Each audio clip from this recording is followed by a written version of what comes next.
sir. Please come. Anjali, Yes, please sir. come. Good evening, sir. Anjali, please sit down. Thank you, sir. बैठो। तो अंजलि, हम हिंदी में आपसे पूछ रहे हैं। जी सर। तो अपने बारे में थोड़ा संक्षेप में बताइए हम सबको। सर, मेरा नाम ठाकुर अंजलि अजय है और मैंने अपना ग्रेजुएशन 2021 में मैथमेटिक्स बीएससी से कंप्लीट किया है। मेरा जन्म बिहार के मुजफ्फरपुर ज़िले में हुआ था, लेकिन मैं बड़ी हुई हूँ गुजरात के सूरत ज़िले से। और मेरी हॉबीज़ में शामिल है इंडियन मूवीज़ देखना और मैथिली क्विजीन्स बनाना। तो अंजलि, सबसे पहले आप ये बताओ कि मुजफ्फरपुर के आर्थिक विकास और सूरत के आर्थिक विकास के बीच में क्या अंतर है? क्या अंतर देखा आपने? सर, जब आर्थिक विकास के लिए दोनों को कंपेयर करें तो सूरत कंपैरेटिवली थोड़ा आगे है। सो मेनली इंडस्ट्रियलाइजेशन का डिफरेंस है। सूरत में टेक्सटाइल इंडस्ट्रीज़, डायमंड इंडस्ट्रीज़ बहुत ही फ्लरिश्ड है और मुजफ्फरपुर मेनली मार्केट की तरह सर्व करता है। सो यहाँ पर सूरत में जैसे टेक्सटाइल इंडस्ट्रीज़ फ्लरिश्ड है, वहाँ से जो कपड़े तैयार होते हैं मुजफ्फरपुर में वो मार्केट की तरह वहाँ पे सर्व होता है। सो मेनली ये डिफरेंस है। और दूसरा कि मुजफ्फरपुर अग्रेरियन बेस्ड है, इंडस्ट्रियल बेस उतना डेवलप नहीं है जितना सूरत में है। मुझे ये डिफरेंस लगता है। अच्छा, ये बताओ अंजलि कि अगर दिल्ली से मुजफ्फरपुर जाना हो तो सबसे कम समय में किस रूट कैसे जाएं? कौन सा ट्रांसपोर्ट लें, कहाँ जाएं, कहाँ से कहाँ जाएं, बता सकती हैं? सर, समय के हिसाब किस यात्रा समय के साथ? सर, समय के हिसाब से फ्लाइट। कहाँ जाएंगे हम फ्लाइट में? पटना एयरपोर्ट। अच्छा, और वहाँ से फिर मुजफ्फरपुर बस। अच्छा, कितनी दूर है पटना से मुजफ्फरपुर? 70 किलोमीटर्स। और पटना मुजफ्फरपुर से नेपाल बॉर्डर कितना है? सर, मुझे आइडिया नहीं। हाँ सर। नेपाल की इकोनॉमी का कोई मुजफ्फरपुर में और बिहार के इकोनॉमी पे क्या असर है? सर, जैसा कि कहा जाता है नेपाल के साथ रोटी बेटी का रिश्ता कहा जाता है। सो वहाँ के नेपाल से कई बार लोग इकोनॉमिकली कुछ अपॉर्चुनिटी सीख करने के लिए इंडिया में माइग्रेट होते हैं और बिहार में भी सेम सिचुएशन है। बहुत सारे नेपाल के लोग वहाँ पे कंट्रीब्यूट करते हुए पाए जाते हैं। सो इकोनॉमिकली ये है और कल्चरली भी रिलेशंस हैं। मैरिज के थ्रू माइग्रेट होते हैं, बॉर्डर के पार भी शादियाँ होती हैं।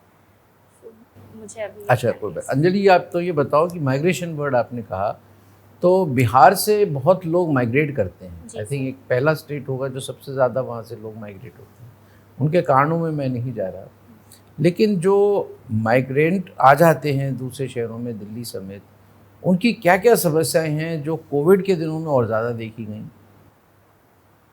सर, माइग्रेंट्स की समस्याओं की बात करें तो पहला कि क्योंकि वो माइग्रेटेड हैं, नई जगह पर शिफ्ट हुए हैं, तो कई बार ऐसा देखा जाता है कि बार्गेनिंग पावर कम होती है, जॉब अपॉर्चुनिटी सीख करने में मुश्किल होती है।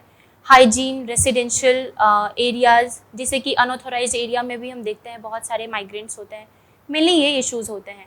और कोविड-19 के टाइम पर भी देखा गया था कि लोग कल्चरली बहुत कनेक्टेड नहीं थे। मेन फियर ये था कि अगर कोविड में काम तो बंद हो ही गया है, अगर किसी भी तरीके का हेल्थ हज़ार्ड हुआ या फिर हमें कुछ इशू हुआ तो हम अपने परिवारजनों से दूर हैं। सो माइग्रेंट होने का नुकसान ये है कि कल्चरली और सपोर्ट, इमोशनल सपोर्ट उतना नहीं मिलता। सो इस वजह से रिवर्स माइग्रेशन था। काम बंद होने की वजह से लोग फैमिली के पास जाना चाहते थे और वो क्राइसिस इसलिए कोविड के टाइम। अच्छा, माइग्रेंट लोगों को, जैसे बिहार के लोग हैं यहाँ आ गए और बिहार में आज ही चुनाव है लेकिन वो दिल्ली में बैठे हैं, तो क्या करेंगे वो? कैसे जाएंगे वहाँ अपनी जगह वोट करने? कोई इस संबंध में कुछ बात चल रही है? Yes sir. सर, माइग्रेंट्स सिर्फ वोट करने के लिए नहीं जाते और इस वजह से वोटर टर्नआउट बहुत ही कम हो जाता है। सो इसलिए रिमोट इलेक्ट्रॉनिक वोटिंग मशीन की बात चल रही है। ECI ने ऐसा कहा कि 37% माइग्रेंट है, इंटरनल माइग्रेंट है कंट्री में। उन्हें राइट टू वोट एक्सेसिबिलिटी वो मिले और उन्हें वो राइट मिले, इसलिए रिमोट वोटिंग मशीन की बात। अच्छा अंजलि, ये बताओ कि आप क्या मानती हैं, भारत का इस समय सार्क कंट्रीज़ में, नेबरहुड में सबसे अच्छा फ्रेंड कौन सी कंट्री है और क्यों? सर, मुझे लगता है बांग्लादेश और कंपैरेटिवली नेपाल अच्छा था, बट रिसेंटली कुछ इश्यूज थे, टेरिटोरियल इश्यूज थे, जिसकी वजह से अभी बांग्लादेश के साथ रिलेशंस अच्छे हैं। बिगाड़ खत्म खराब है? No sir, I am sorry, Bhutan से भी अच्छे हैं। जैसे कौन Yes. सा अच्छा है, भूटान या बांग्लादेश? कोई Sir, विवाद अभी भी हैं जो बांग्लादेश से चल रहे हो, भूटान से बिल्कुल नहीं चल रहे हो, या यस सर, जैसे तीस्ता वगैरह रिवर के इश्यूज होते हैं बांग्लादेश के साथ, सो भूटान से ऐसे कोई मुझे इशू नहीं याद आ रहा, तो सर भूटान के साथ रिलेशन। अंजलि, मेरा आखिरी प्रश्न है, आप मैथ्स में आपने सब्जेक्ट लिया है, आपने मैथ्स बीएससी की है आपने, जी सर। तो मुझे बताइए कि बीमारियों के पता लगाने के लिए ह्यूमन बॉडी की बीमारियों में मैथ्स का कैसे इस्तेमाल हो रहा है?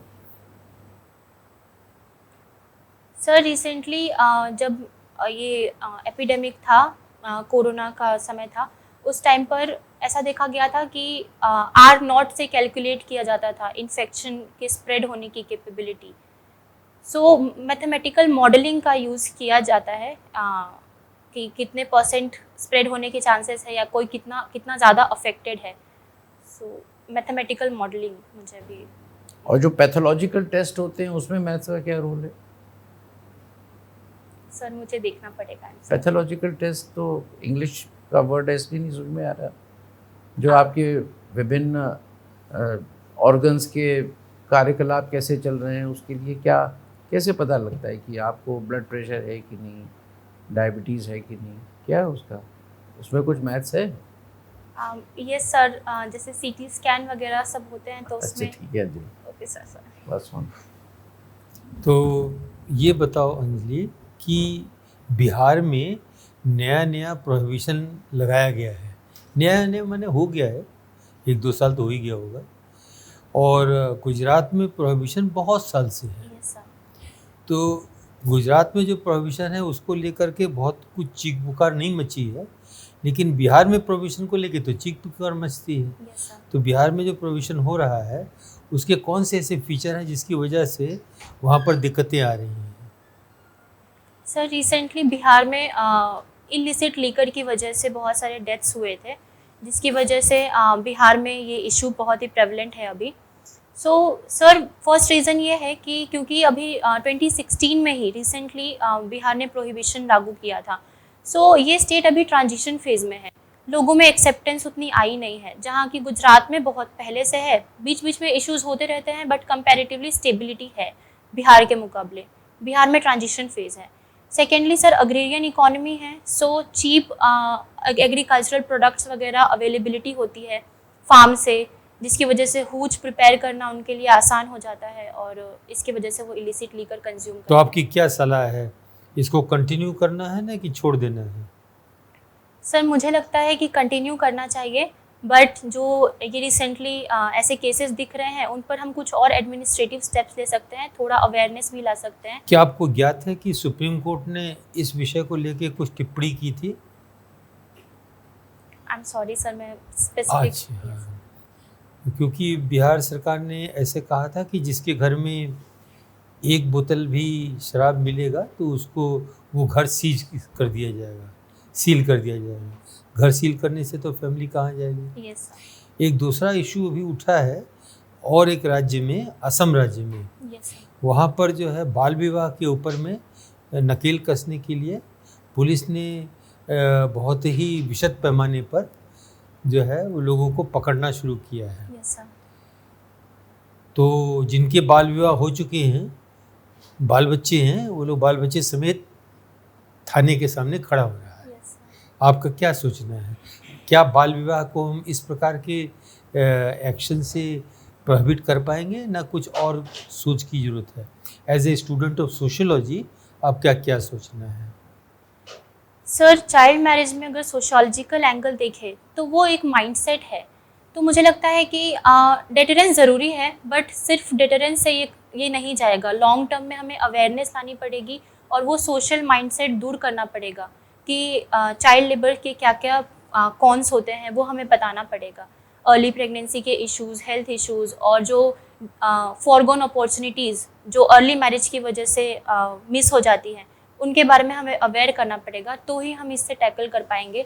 इतने ज़्यादा मात्रा में अरेस्ट करने से इश्यूज सॉल्व नहीं मैं होते। सोचता हूँ कि जो भी क्षेत्र जहाँ पर इस प्रकार की समस्याएं हैं वहाँ पर अगर हम शिक्षा का प्रसार ज़्यादा करें यस सर, तो फ़ायदा होगा क्या?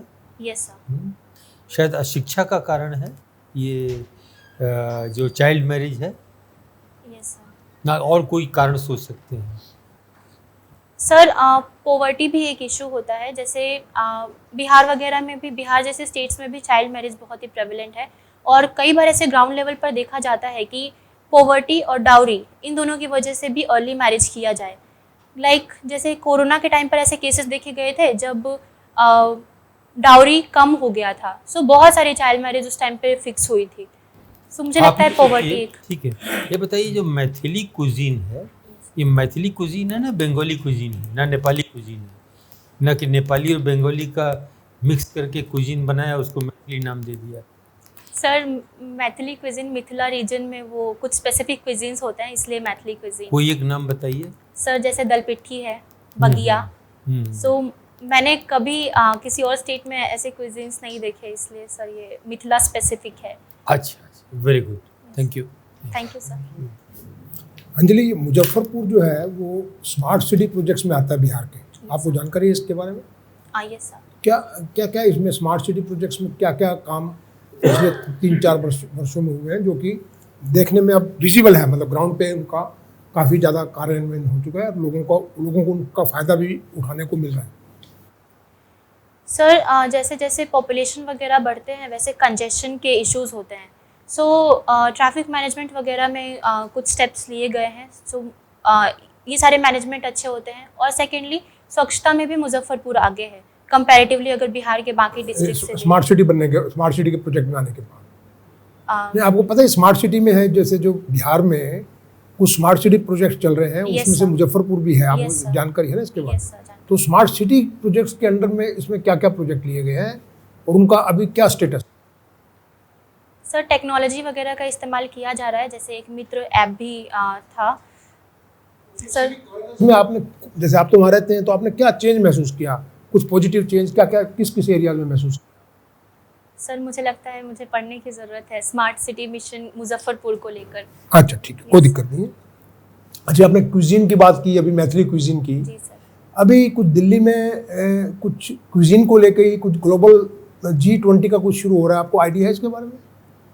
G20 का पार्ट एज ए, मतलब उसी के संदर्भ में कुछ क्विजीन को लेके कल शुरू हो रहा है दिल्ली में। सर मुझे कुछ नहीं है, नो प्रॉब्लम, ठीक है इट्स ओके, नो प्रॉब्लम। अभी आप बिहार से हैं, जी सर। तो बिहार में एक जो एग्रीकल्चर में अंजलि एक बहुत बड़ी समस्या ये लैंड होल्डिंग की है। जी सर। लैंड होल्डिंग फार्मर्स की बहुत कम है, जो एग्रीकल्चर सेंसस हुआ था उसके हिसाब से बहुत कम। अब आप बताइए, किसी जिला की कलेक्टर हैं, उसमें एग्रीकल्चर होल्डिंग कोई एवरेज 1 एकड़ के आसपास फार्मर्स की है, तो ऐसे क्या स्टेप उठाएंगे? 2 आप शॉर्ट टर्म में बताइए, 2 मीडियम टर्म में, जिससे कि फार्मर्स की आमदनी बढ़े और जो एग्रीकल्चर प्रोडक्टिविटी भी बढ़े।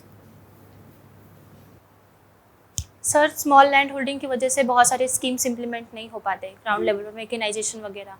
सो मैं फार्मर्स को शॉर्ट टर्म में अगर बात करें तो फार्मर्स को बेनिफिट्स वगैरह बताना, टेक्नोलॉजिकल हेल्प प्रोवाइड करना, जैसे कस्टम हायरिंग सेंटर्स वगैरह होते हैं उनसे। सो शॉर्ट टर्म में ये स्टेप्स ले सकते हैं, और लॉन्ग टर्म में sir, yes sir, medium term में जैसे कास्ट के इश्यूज हैं जो बहुत ही ग्राउंड लेवल पर चैलेंजिंग हो जाते हैं, और वो लैंड पूल करने से मना कर देते हैं साथ में लाने से, क्योंकि अलग अलग कास्ट के लैंड होल्डिंग्स हैं। सो मुझे लगता है कि अवेयरनेस कि कास्ट का एग्रीकल्चर से कोई डायरेक्ट रिलेशन नहीं है, आप साथ में एग्रीकल्चर कर सकते हो, कल्टीवेट कर सकते हो, और इसका ये बेनिफिट्स है। सो मुझे लगता है कि मीडियम टर्म में एक ये काम कर सकते हैं। अच्छा, एक तो देखिए, जो लेडी विमेन का हमारी जो लेबर फोर्स है इंडिया की, उसमें पार्टिसिपेशन बहुत कम है, ये अराउंड 27-28% के आसपास है ना। तो उसको कैसे बढ़ाया जाए, क्योंकि जब तक ये नहीं बढ़ेगा तब तक विमेन एम्पावरमेंट की बात तो पूरी तरह से नहीं हो पाएगी ना, बिकॉज सबसे इम्पोर्टेंट चीज़ तो फाइनेंशियल इंडिपेंडेंस है विमेन का। तो ये लेबर फोर्स पार्टिसिपेशन के लिए कुछ भारत सरकार कर रही है कुछ, तो उसके बारे में बताइए, और कुछ आप बताइए कि और क्या कर सकते हैं, 1-2 पॉइंट बताइए। सर जैसे पहले ये एड्रेस किया जाए कि पहले क्या क्या करना चाहिए। सो मुझे लगता है कि मल्टी प्रॉन स्ट्रैटेजी की ज़रूरत है एजुकेशन में, हायर एजुकेशन में स्पेशली, क्योंकि प्राइमरी एजुकेशन में हम ग्रॉस एनरोलमेंट रेशियो अचीव कर चुके हैं और ऑलमोस्ट 98% है। सो मुझे लगता है हायर एजुकेशन में विमेन का पार्टिसिपेशन बढ़ाना ज़रूरी है, स्पेशली साइंस, टेक्नोलॉजी, इंजीनियरिंग और मैथमेटिक्स के फील्ड में। सेकेंडली सर, इंफ्रास्ट्रक्चर, कि जहाँ भी विमेन जाए, विमेन फ्रेंडली इंफ्रास्ट्रक्चर अवेलेबल हो। और सर थर्डली, इक्वल अपॉर्चुनिटीज़, और जो सोशल स्टिग्माज एसोसिएटेड है, स्टीरियोटाइपिंग एसोसिएटेड है बहुत सारे फील्ड में, जैसे इंजीनियरिंग है, साइंटिस्ट वगैरह के फील्ड में है, वो सारी स्टीरियोटाइपिंग हमें लॉन्ग टर्म में दूर करनी पड़ेगी थ्रू रोल मॉडल्स। और इसलिए सर बहुत सारे स्टेप्स सरकार ले भी रही है, जैसे कैंपेन चलाया गया था बेटी बचाओ बेटी पढ़ाओ। हायर एजुकेशन में स्टेम के फील्ड में उनका योगदान, उनका कंट्रीब्यूशन बढ़ाने के लिए किरण स्कीम है कि अगर कोई विमेन मैरिज या फिर किसी भी इशू की वजह से रिसर्च फील्ड से कनेक्ट उनका टूट गया था तो वो वापस आए और उन्हें फाइनेंशियल असिस्टेंस दिया जाए। मेरा ये आखिरी प्रश्न आपसे अंजलि, ये जो G20 अभी हो रहा है उसमें हम लोग जो भारत की कुछ विशेषताएं शोकेस करने में एक विमेन लेड डेवलपमेंट की भी बात कर रहे हैं। Yes sir. कि हम भारत को, दुनिया को दिखाएंगे कि भारत में विमेन एम्पावरमेंट से भी आगे जाकर विमेन लेड डेवलपमेंट की बात कर रहे हैं। Yes sir. तो कुछ ऐसे एरियाज क्या आपको लगते हैं जहाँ पर विमेन लेड डेवलपमेंट हो रहा है हमारे डेमोक्रेटिक सेटअप में, हमारी गवर्नेंस में? सर अभी रिसेंटली परमानेंट कमीशन और कमांड पोजीशन पर विमेन को आर्मी में आगे बढ़ाया गया है, सहमति दी गई है। सो एक वो एरिया है। सेकेंडली सर, हम धीरे धीरे जुडिशरी में भी विमेन के रिप्रेजेंटेशन को बढ़ाने की बात कर रहे हैं, और विमेन अभी जैसे हाई कोर्ट्स में और सुप्रीम कोर्ट्स में जज की पोजीशन पर नियुक्त की जा रही हैं। और सर बाकी ओवरऑल देखें तो हेल्थ, एजुकेशन, जैसे रिसेंटली बजट में भी बात की गई थी कि विमेन स्पेसिफिक हेल्थ इश्यूज को कर्ब करना है, SHGs को प्रमोट करना है, financial. Very good, thank you. Over to you sir.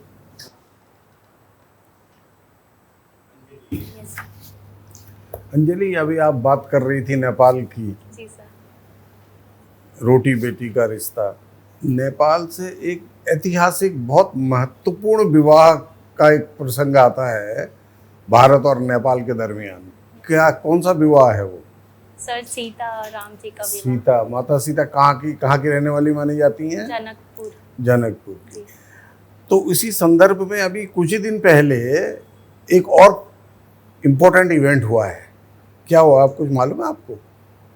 Ayodhya मंदिर से रिलेटेड है कि राम और फिर हमारे जहाँ से भारत नेपाल, आपने बताया ना संबंध कुछ खराब हुए, तो इससे कुछ अच्छे हुए हैं इस बात से संबंध।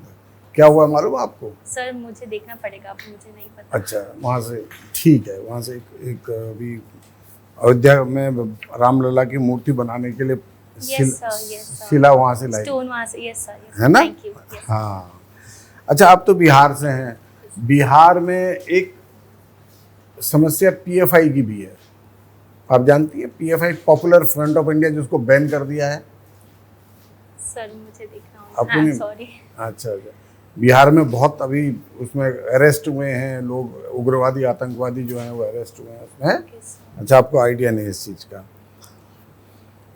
अच्छा, तो आप मुझे बताइए, बिहार में एक और प्रॉब्लम आती है, बड़ी रिकरेंट प्रॉब्लम है, हर साल होती है, वो है बाढ़ की समस्या। जी सर।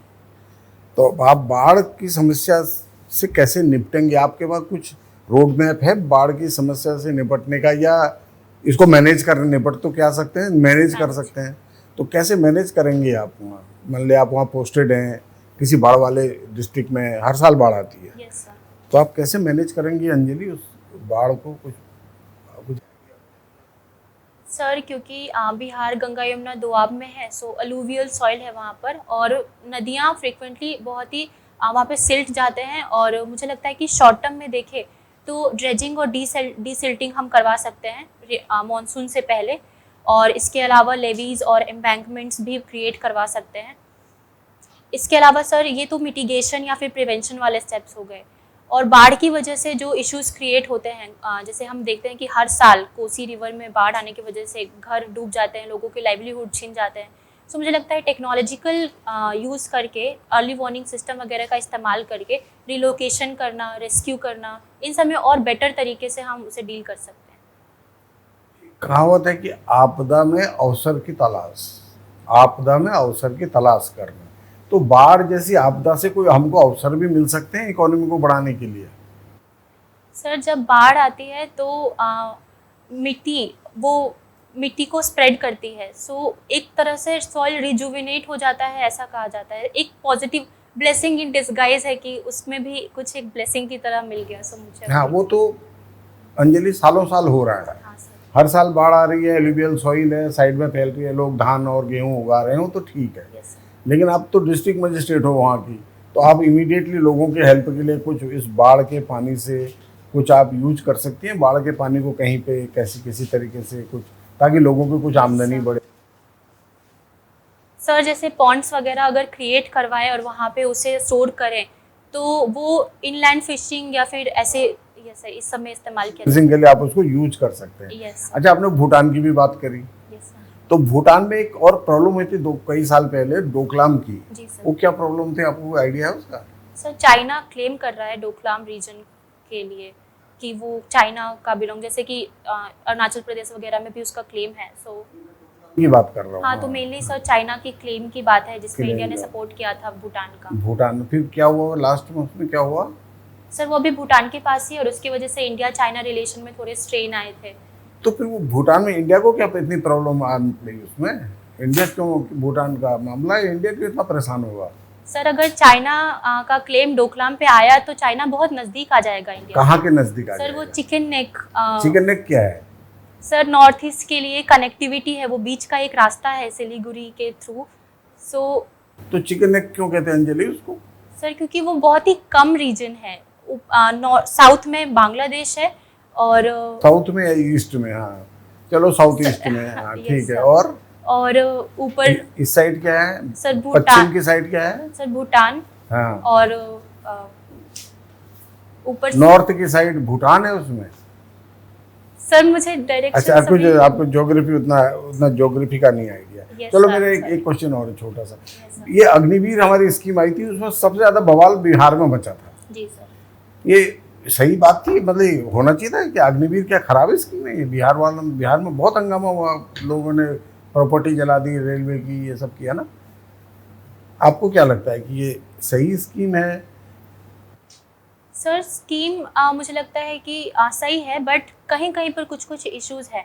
मेन पर्पस था कि आर्मी को यूथ यंग बनाना, कि यंग पीपल अट्रैक्ट हो यहाँ पे और वो अच्छे से उसकी एनर्जी को हम टैप कर सके। बट सर क्योंकि इसमें लॉन्ग टर्म बेनिफिट्स नहीं है यूथ को, सो इसलिए मेनली यूथ पॉपुलेशन ने प्रोटेस्ट किया था कि 4 साल के बाद के फ्यूचर का कुछ नहीं, लेकिन लॉन्ग टर्म तो अंजलि उन्होंने कहा कि जैसे 100 वो लेंगे, 100 में से जो 25 होंगे जवान, हाँ। उनको तो फिर लॉन्ग टर्म के लिए ले हाँ, लेंगे। जो 75 होंगे उनको CS क्या है, जो BSF, CSF और या सिक्योरिटी वगैरह में लगा देंगे। हर गवर्नमेंट ने कहा कि हम अपने अपने यहाँ लेंगे उसमें, तो फिर तब कोई एम्प्लॉयमेंट की तो प्रॉब्लम नहीं है उसमें कुछ। सर मुझे ये लगता है कि आगे अनसर्टेनिटी का इशू था। ओके, मैं एक क्वेश्चन और छोटा सा पूछूं आपसे कि एक स्वामित्व योजना है, प्रधानमंत्री स्वामित्व जी योजना, सर। उसमें मालिकाना हक किसको दिया जाता है मकान का? जनरली सर गांव में मकान बनते हैं ना, हाँ, सर। प्रधानमंत्री आवास में, Yes, तो जो मकान बनते हैं उसमें मालिकाना हक किसके नाम होता है? सर आवास योजना के तहत सर मेनली विमेन जो होंगी। मेनली वुमेन का होता जी है। सर। तो जो हम प्रॉपर्टी अपनी बनाते हैं, उस प्रॉपर्टी में सरकार क्या कानून ऐसा बना सकती है कि जो आप प्रॉपर्टी बनाओगे और कहीं भी अपने दफ्तर में रजिस्ट्रेशन करने जाओगे तो उसका मालिकाना आपका कोई फीमेल ही होना चाहिए? क्या सरकार ऐसा नियम बना सकती है? सर ऐसा इम्पोज करना तो गलत होगा, बट सरकार हो सकता है कि इंसेंटिवाइज करे, जैसे ये sir. Thank you. Thank you sir. Anjali, अपने फेवरेट सोशोलॉजिकल थिंकर के बारे में बताइए और उसके कारण भी बताइए, क्यों आपके वो फेवरेट है? सर एक थिंकर है RK मर्टन। सो उनकी एक थ्योरी है रेफरेंस ग्रुप, वो मुझे काफ़ी रेलेवेंट लगता है, इसलिए मुझे वो थिंकर पसंद है। मेनली उन्होंने कहा है कि रेफरेंस ग्रुप, हर इंसान जहाँ भी वो कितना भी प्रॉस्परस हो, वो किसी ना किसी से रिलेटिवली खुद को डिप्राइव्ड फील करता ही है। सो रिलेटिव डिप्रीवेशन की थ्योरी दी है थ्रू रेफरेंस ग्रुप, कि अगर मैं किसी भी ग्रुप का हिस्सा हूँ, मैं कभी ना कहीं ना मैं कहीं भी हूँ, किसी ना किसी से कंपेयर करूँगी और मैं उस ग्रुप का हिस्सा बनना चाहूँगी। फॉर एग्जाम्पल, अगर कोई इंसान डॉक्टर है तो भी वो IAS बनना चाहता है। सो अलग ग्रुप का हिस्सा बनना चाहता है, वो रिलेटिवली उस ग्रुप से डिप्राइव फील करता होगा कि वहाँ पे बहुत सारी अपॉर्चुनिटीज़ है, इसलिए मुझे ये तो इस प्रकार से तो इंसान कभी कभी खुश हो ही नहीं सकता है। सर खुशी तो वैसे भी सब्जेक्टिव मैटर है, कोई बहुत थोड़े से खुश हो जाता है और कोई बहुत कुछ पाकर भी खुश नहीं होता। सो यही बात उन्होंने एड्रेस की है कि हर इंसान कोई ना कोई फेज़ में ये रिलेटिव डिप्रीवेशन फील महसूस करता ही है। ठीक है, अभी आपने ये आईएएस की बात की, आप बताइए आप सिविल सर्विस में क्यों आना चाहते हो? सर बचपन से ही कहीं सुना या पढ़ा है, शायद फादर ने कहा था, तो मेरे माइंड में था कि ऐसा कुछ करना है।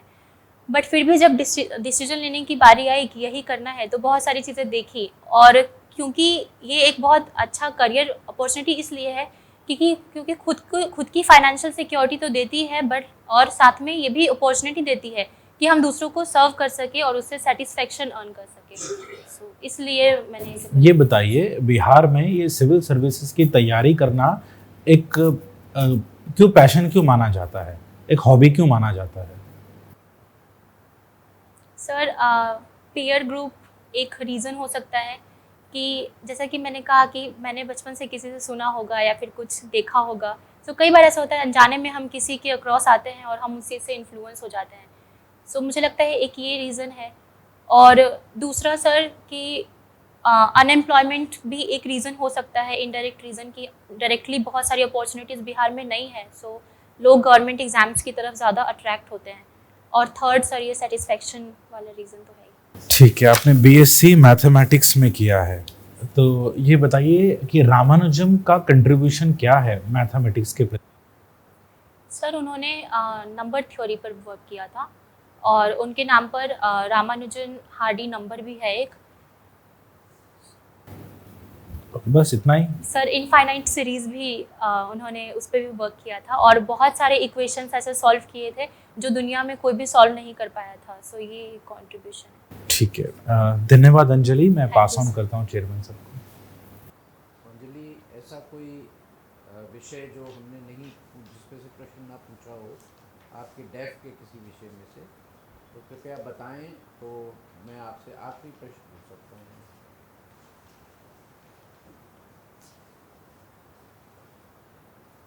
सर आई थिंक ऑलमोस्ट सारे कवर हो ही गए। Yes sir. तो धन्यवाद अंजलि, थैंक यू आपका सर। साक्षात्कार समाप्त होता है। आपको हम दोबारा बुलाएंगे, तब तक आप जी वेट सर। करिए मगर वहाँ कमरे में। जी सर। अंजलि आओ, बैठो। अंजलि, पहले हमें ये बताओ कि आपको अपना इंटरव्यू कैसा लगा, खुद अपना सेल्फ इवैल्यूएशन करो। सर मुझे लगा ओवरऑल ठीक था, बट कहीं कहीं पर बहुत क्रिस्प हो सकती थी मैं, और थोड़ा बहुत लड़खड़ाना, आर्टिकुलेशन बेटर हो सकता था, और तो अंजलि, आपका आप बहुत अच्छी कैंडिडेट है ना, और सबसे बड़ी बात है कि आप बहुत छोटी हैं उम्र में, उसके बावजूद भी आप मतलब आप में मैच्योरिटी है, बहुत अच्छी बात है। थोड़ा सा ज्ञान वर्धन करिए, है ना, अपने डैफ से रिलेटेड इश्यूज़ पर थोड़ा गहराई में जाओ। आपने बाय एंड लार्ज प्रश्नों के जवाब ठीक से दे दिए, लेकिन कुछ और गहराई आएगी तो उसकी क्वालिटी अच्छी हो जाएगी। और थोड़ा सा आपको प्रश्न के जवाब देते हुए ना बार बार आपको लग रहा था जैसे कि मैं सही हूँ कि नहीं हूँ, सही हूँ कि नहीं हूँ, यू वर सीकिंग वैलिडेशन, है ना। वो कॉन्फिडेंस लेवल इतना नहीं था जितना होना चाहिए कि नहीं मैंने जो कह दिया वो बिल्कुल सही है, तो उसको भी कॉन्फिडेंस लेवल आपका जो है वो उससे बढ़ेगा। जहाँ तक प्रश्नों का सवाल है, आपने जैसे सूरत के लिए कहा कि मुजफ्फरपुर से थोड़ा ज़्यादा विकसित है ना, तो मुजफ्फरपुर मैंने भी देखा है, सूरत आपने भी देखा है। मेरे प्रचार से Surat is one of the very highly developed state ना। और सूरत की जब बात आए तो आप सूरत के जो अर्बन जो प्लानिंग हुई है, वहाँ पर क्लीनलीनेस की जो हुई है बातें, है ना, और जितनी भी उसकी भी बातें आपको बतानी चाहिए, है ना। सूरत हाँ डायमंड सिटी है, ये सब मुजफ्फरपुर में आपको, वहाँ तो आपको मेरे ख्याल से बस वो स्वीट सिटी लीची मिलती है वहाँ पे, है तो वो भी बताइए। मुजफ्फरपुर को ये कहा जाता है। थोड़ा सा पॉइंट्स आपको होने चाहिए क्योंकि आप दोनों जगह रह चुकी है ना, तो ये प्रश्न आ रहे हैं। सूरत के बारे में पूछ सकते हैं, सूरत के बारे में कुछ बात बताएं, कंपेयर ना भी करें। तो कंपेयर करना मतलब क्या है, दोनों चीज़ों का जब पता तो आप कंपेयर कर दो। और ये भी नहीं आपको करना चाहिए कंपेयर करने में कि साहब सूरत में ये होता है वहाँ ये नहीं होता, यहाँ पे लीची होती है वहाँ लीची नहीं होती, ऐसे तो पता नहीं 50 चीज़। सूरत को बता दो, सूरत एक विकसित शहर और विकसित ज़िला है ना, जबकि मुजफ्फरपुर अभी भी विकासशील है वगैरह वगैरह, समझ गया ना। थोड़ा सा डेप्थ में जाए तो अच्छा हो जाता है आपका। वोटिंग का आपने ठीक बताया, रिमोट वोटिंग का। बाकी जो है आपने मैथ्स का थोड़ा सा आपके कमज़ोरी है ना। रामानुजम का भी क्वेश्चन आपने काफ़ी सोच समझ के किया। तो अभी जो इंटरव्यूज चल रहे हैं अंजलि, उसमें मैथ्स के सीधे सवाल भी पूछ रहे हैं, है ना। अभी तो आपसे सीधे कोई मैथ्स का कोई इक्वेशन नहीं पूछा, है ना, पर कुछ भी पूछ सकते हैं। पाइथागोरस थ्योरम पूछ लिया आपसे, है ना, या पूछ लिया अलजेब्रा, ट्रिग्नोमेट्री, और इन दोनों में कौन सी ज़्यादा महत्वपूर्ण है आज की टेक्नोलॉजी के हिसाब से, तो कुछ भी। तो आप तो सभी में निपुण हैं, तो आपको थोड़ा सा मैथ्स पे अपना कमांड। मैंने आपसे पूछा था एप्लीकेशन पार्ट, तो मैंने हिंट भी दिया आपको कि आज ब्लड प्रेशर लेते हैं तो क्या है वो, मैथ्स नहीं हो तो आपको ये नहीं पता 120/80 क्या होता है। आप ब्लड शुगर लेते हैं तो कहते हैं अरे भाई इतना ब्लड शुगर आया, सब मैथ्स ही तो है, नंबर्स। आप नंबर्स को मैथ्स की तरह वो नहीं कर रही होगी।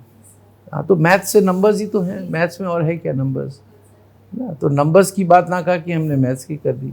आप पूछ सकती थी कि साहब आप नंबर्स के बारे में, है ना, दिल की धड़कन भी मेजर होती है, बॉडी का कौन सा पार्ट है जो टाइम से नहीं होता, एक बात कह रहा हूँ।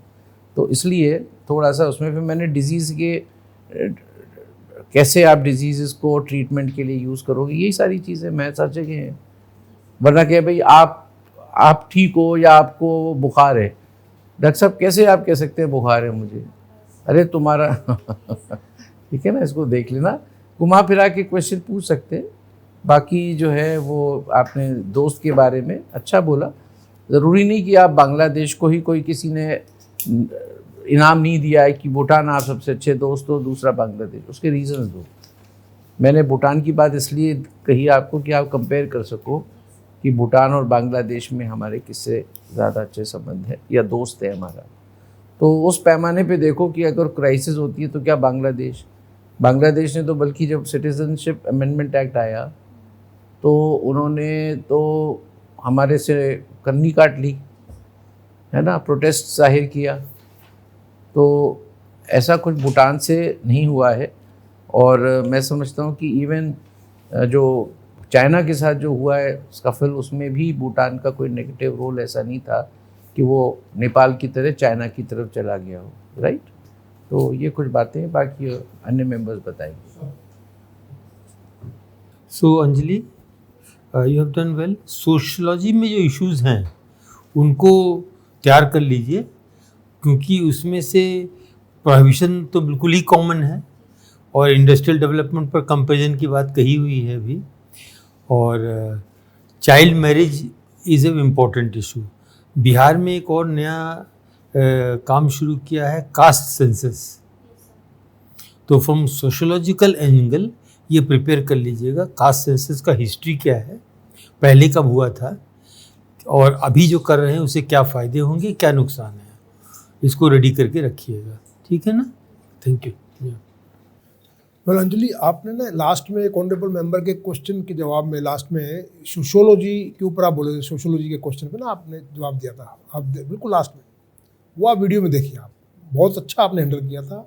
आप बहुत ही आर्टिकुलेट, बहुत ही कॉन्फिडेंट और बड़े अच्छे शब्दों का चयन आपने किया था। वो अगर वही टेम्पो और वही फॉर्मेट रखेंगे सभी जवाबों का, सभी मतलब आंसर्स का, आपको बहुत अच्छा रहेगा, ठीक है ना। बाकी क्वेश्चन आपने जवाब अच्छे दिए, पर कहीं कहीं जो कमी थी वो उस लास्ट वाले आंसर में बिल्कुल लास्ट में जवाब दिया आपने, सोशियोलॉजी के ऊपर। आरके मॉर्टन वाला क्वेश्चन। हाँ, तो वो आप उसमें काफ़ी एकदम मॉडल बना लो। हाँ, वो जी सर, क्लियर थी, ओके। आप काफ़ी ज़्यादा क्लियर थी, ओके बड़े सर। कॉन्फिडेंटली और अंदर से बिल्कुल ऐसे धारा प्रवाह निकल रहा था आपका जवाब, है ना।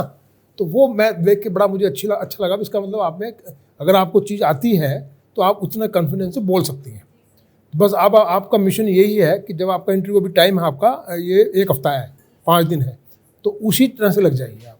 जितनी जानकारी जो चेयरमैन सर ने भी बोला है, जो एरियाज आपके डेफ के हैं, ज़्यादातर क्वेश्चन डेफ से पूछे जा रहे हैं, बिहार का हुआ, सूरत का हुआ, जो इश्यूज़ हैं सारे उनकी अच्छे से लिख कर आंसर बना के तैयारी कीजिए और उसी तरह से धारा प्रवाह बोलने की प्रैक्टिस कीजिए आप सभी आंसरों पे। अगर वो आप कर पाई तो मुझे पूरा विश्वास है आप बहुत अच्छा आपकी स्कोरिंग आएगी। और एक आपने जो सिविल सर्विसेज पे ऑनरेबल मेंबर भी आपको चाहेंगे बताएंगे, एक आपने चाइल्डहुड जो फादर की बात की ना कि मैं चाइल्डहुड का था, फिर फादर ने भी वो किया, तो उसको थोड़ा अवॉइड कीजिए। स्ट्रेट अवे आप आइए, सिविल सर्विस के बेनिफिट्स क्या हैं, आप क्यों मतलब जाना चाहती हैं, आपके डाइवर्सिटी की बात कर सकते हैं और चैलेंजिंग करियर की बात कर सकते हैं, पब्लिक सर्विस की बात कर सकते हैं, है ना, बाकी सब। और एक आपका जो स्मार्ट सिटी के बारे में थोड़ा आप, क्योंकि मुजफ्फरपुर जो है आप वहाँ रहती हैं अभी, यू आर स्टेइंग देयर, तो स्मार्ट सिटी में 3-4 साल से वहाँ प्रोजेक्ट चल रहा है, तो उसको थोड़ा सा अच्छे से कर लीजिएगा। सर एक्चुअली प्रॉब्लम यही है, मुजफ्फरपुर में ऑलमोस्ट 6 to 7 years हो गए विजिट किए। अच्छा, नहीं कोई यस सर, मैं पढ़ लूँगी। पढ़ लीजिए। छोड़ेगा नहीं। हाँ, Yes, तो स्मार्ट सिटी मुजफ्फरपुर, इसलिए मैंने ये एक्सक्यूज नहीं दिया, मैंने कहा कि मुझे नहीं पता। यस तो सर, आप उसके बारे में आप जवाब ना दो वो ज़्यादा अच्छा यस है, सर, नहीं कहना। Yes sir. तो आप पढ़ लीजिएगा। जी सर। आप अपने जो जानने वाले हैं उनसे पूछ लीजिए क्या क्या हुआ है, और बल्कि उनकी साइट पे जाइए ना, जो प्रोजेक्ट्स हैं स्मार्ट सिटी का अपनी एक अलग से साइट है, उस पर आप जाइए, उसमें क्या कौन कौन से प्रोजेक्ट सेंक्शन हुए और क्या उनका कंप्लीट हो गए हैं और उनका क्या इम्पैक्ट है, थोड़ा सा 3-4 पॉइंट भी हो जाएंगे तो बहुत है। ठीक है, all the best. Anjali, actually आपका जो क्वेश्चन का स्पेक्ट्रम है ना जरा बड़ा हो जाएगा। अब बिहार तो आपको करना ही करना है, आप गुजरात भी कर लेना, क्योंकि आप वहाँ भी रहे हो, पता चला गुजरात के बारे में पूछना शुरू कर दिया, ठीक है ना। तो ये सब कर ले। और ये जो इस टाइप के बिहार के तो खासतौर पे PFI पे तो जो एक इंटरनल सिक्योरिटी है हमारा, उसमें ये बहुत बड़ा एक अभी कुछ महीने पहले उसमें बैन किया है गवर्नमेंट ऑफ इंडिया ने, एक आतंकवादी संगठन, वो पहले सिमी में हुआ करता था, तो उसके बारे में बहुत धरपकड़ आपके यहाँ हो रखी, बिहार में बहुत हो रहा, बहुत लोग पकड़े गए हैं उसमें, NIA वगैरह को रेड कर रही है वहाँ पे, तो उसके बारे में पढ़ लेना। बाढ़ वगैरह के बारे में आपसे कह रहे हैं, पिसिकल्चर इज़ वेरी इंपॉर्टेंट, जो आपको वहाँ पे कर सकती हैं, ठीक है ना। और इतिहास के बारे में, और ये जो ठीक है रोटी बेटी वाला आपने तो बहुत अच्छा ही बताया, ठीक है। डोकलाम भी आपने बताया, अग्नि राइट टू प्रॉपर्टी, अग्नि, आपने अच्छे आंसर दिए हैं। बस जरा सा आप करंट अफेयर को जरा दुरुस्त कर लें अपना, खासतौर पर बिहार के संदर्भ में, ठीक है। बिहार काफ़ी चीज़ें होती है बिहार में ना, एजुकेशन और ये वो सब, तो वो सब आपको मालूम होना चाहिए। और गुजरात में भी, गुजरात में खासतौर पर डेयरी उद्योग है, अमूल वाला डेयरी का उद्योग, इस टाइप की जो चीज़ें वहाँ पे, या सूरत की इंडस्ट्री, हीरा इंडस्ट्री, हीरा कहाँ होता है नहीं होता, कहाँ बेचते नहीं, ऑल दिस थिंग्स, ये सब आप पढ़ लीजिए। आप बहुत अच्छी कैंडिडेट है, आप चिंता मत कीजिए। All the best. तो नेहा अंजलि, सारे पॉइंट्स कवर हो चुके हैं, है ना सारे, तो रिपीट नहीं करूंगा मैं, बस आपके डैफ में से 5 चीज़ें समझ में आ रही है: Muzaffarpur, Bihar, Gujarat, maths, sociology. 25-25 question हर एक में से बना लो, लिख लो, रट लो। ट्रांसक्रिप्ट्स आ रही हैं बहुत सारी, इनके ऊपर क्या क्या क्वेश्चंस पूछे गए हैं उनको भी तैयार कर लो, क्योंकि आपके पास समय नहीं है, और ये सब आप 2 दिन में कर पाओगे। और फिर प्रैक्टिस करो, है ना। और वो वाइस सिविल सर्विस बोल दिया, फैमिली का, पेरेंट्स का चीज़ मत लाओ बीच में, है ना। इन्फ्लुएंस वाला भी एक पॉइंट बोला था, वो भी मत लाइए। ओके किसी से इन्फ्लुएंस हो रहे हो तो आप किसी से भी हो जाओगे, तो ये चीज़ नहीं बोलनी है आपको। सर, जैसे वो वाला लाइन मैंने बिहार वाले क्वेश्चन में कहा फिर था कि- इन्फ्लुएंसिंग का मत बोलिए, ओके सर, हाँ, वो अवॉइड कीजिए इस चीज़ ओके को, है ना। सर, ठीक है, ठीक है। तो all the best. Chairman sir शायद आपको मार्क्स बताएंगे। अंजलि, इससे पहले मैं मार्क्स बताऊं और आप हमसे कुछ प्रश्न पूछना है तो पूछो। ये वॉचिंग इंडियन मूवीज़ पे भी आपसे सवाल आएगा।